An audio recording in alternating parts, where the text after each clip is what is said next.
Kisah Barong Landung sebagai simbol keharmonisan. Kisah Barong Landung cerita cinta Raja Bali telah menjadi simbol cinta sejati dan keharmonisan.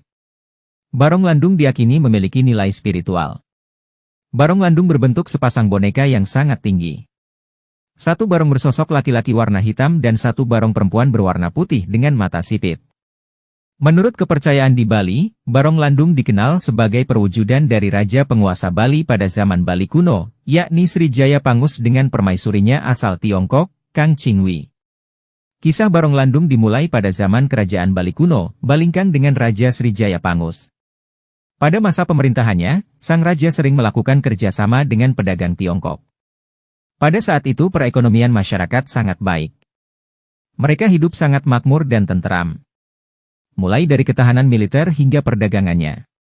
Karena sering melakukan kerjasama dengan Tiongkok inilah, Raja Jaya Pangus bertemu dengan seorang wanita Tiongkok bernama Kang Chingwi yang merupakan putri dari saudagar kaya raya.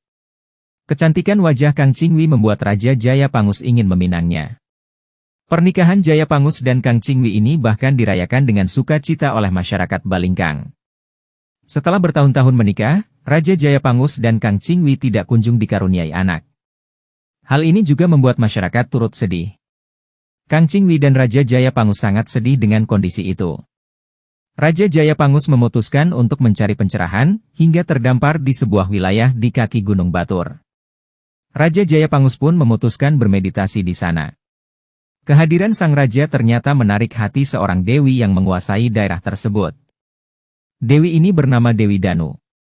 Ia merupakan dewi penunggu Danau Batur.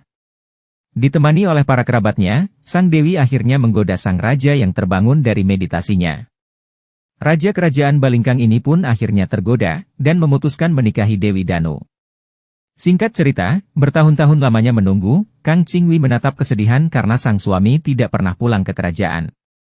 Dari rasa penasarannya, akhirnya permaisuri kerajaan Balingkang ini memutuskan berpetualang untuk mencari suaminya.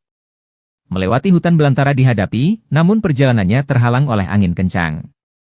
Dia berusaha untuk melewatinya tapi akhirnya Kang Chingwi terjatuh di sebuah hutan dan tepat di tempat suaminya terdampar dulu. Di sini akhirnya Kang Chingwi bertemu dengan seorang anak yang tidak lain adalah anak dari perkawinan suaminya yaitu Raja Srijaya Pangus dan Dewi Danu.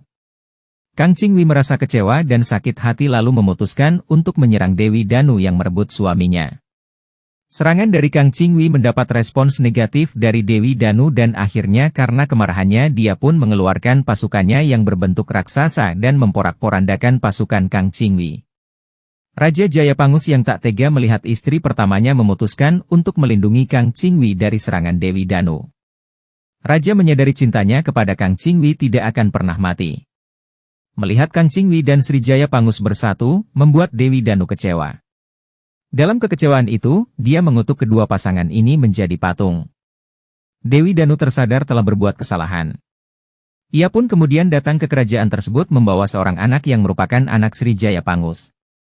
Dengan kedatangan sang Dewi, rakyat Balingkang pun memutuskan mengangkat anak dari Srijaya Pangus menjadi penerus menggantikan raja.